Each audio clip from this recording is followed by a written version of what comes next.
Whose dream is this anyway?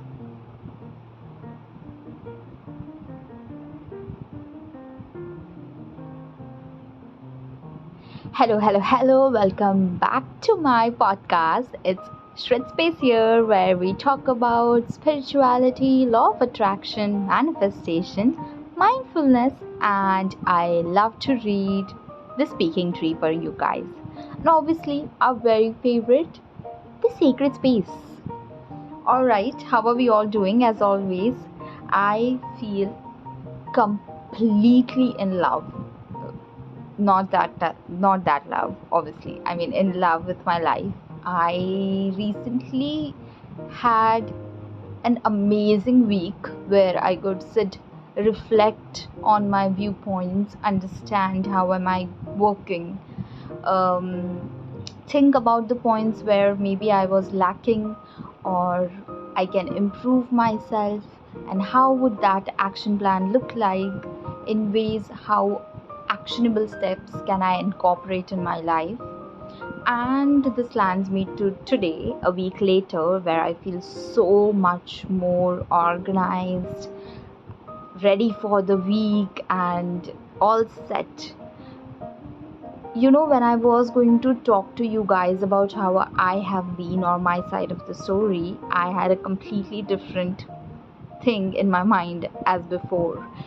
Although the week could have been a little bit difficult for everyone, or maybe specifically a little bit difficult for me, I learned to reframe the words that I say to my subconscious mind consciously, so that I do not make myself a victim, and thereby I also make each step a learning process, because you learn a lot through everything, each and every experience.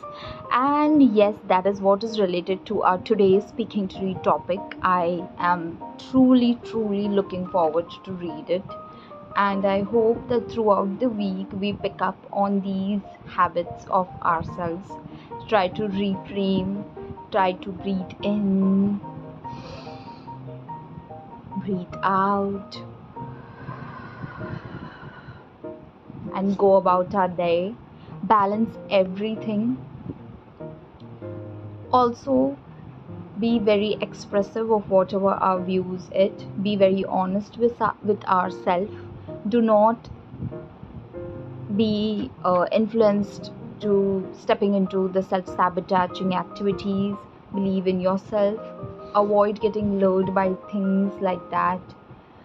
Learn to balance and use your words properly, even if you're just talking to yourself, because you're always manifesting things for yourself. And yeah, these are the small actionable steps which I think I have integrated in a week so far. And yeah, with that, I would love to start with our today's speaking tree topic. Whose dream is this anyway? Narayan Swami Devi. A farmer was standing completely still amidst the wind-blown wheat field. Lost in thought, his wife rushed to him, crying that their only son had just been killed by a cobra. When her husband did not reply, she blurted out, "You are heartless." "Forgive me, but you don't understand," the farmer replied. "Last night I dreamt that I was a king with 7 sons, who all were bitten by cobra and died. Now I am wondering whether I should grieve on my 7 dead sons in the dream, or for the one son who had died in this dream as we are living now." Our life's experiences, with all their joys, sorrows, mesmerize us with a sense of undeniable reality. Yet, the truth is that everything is only a thought in the mind of divine. Paramhansa Yogananda, who relates or tells us the story above, explains, "This world seems real to you only because God dreamt you into existence along with his cosmic dream. You are a part of his dream if At night, you dream that you will bump your head against a wall. You may experience an imaginary pain. The moment you wake up, you realize that there is no pain. The pain you experienced was only in your mind. It is not physical. The same is true for this dream you are dreaming right now. Wake up to the one reality, you will see that this earth life is just a show. It is nothing but shadow and light. In a small way that reflects Yogananda's teaching that all of the life's experiences are of our education and entertainment. The Supreme dreams a particular dream for each of us and arranges the events in life for our benefit. Though it is often hard to see amidst suffering, it is meant for our welfare and growth. When we get caught up in the pleasure or pain in life, it's good to remember that we are not actually in charge of our circumstances. We are only playing our parts in the God's dream. Be it one of success or failure, health, sickness, failure or rejection, love. With compassion and wisdom, God gives us roles we are playing, perfectly designed for what we need to learn in this lifetime. Therefore, there is a need to try to release the anxiety over what has happened in the past, what choices you need to make now, and what future holds. Let the divine take the charge in your life, for in fact, He already has. Try to see in every person and every event in your life the dreamer behind the dream. Behind the light and shadow of the life is only one reality, the God's joy. One of Yogananda's poems, Where I Am Only a Dream, explains what it means to be truly awake.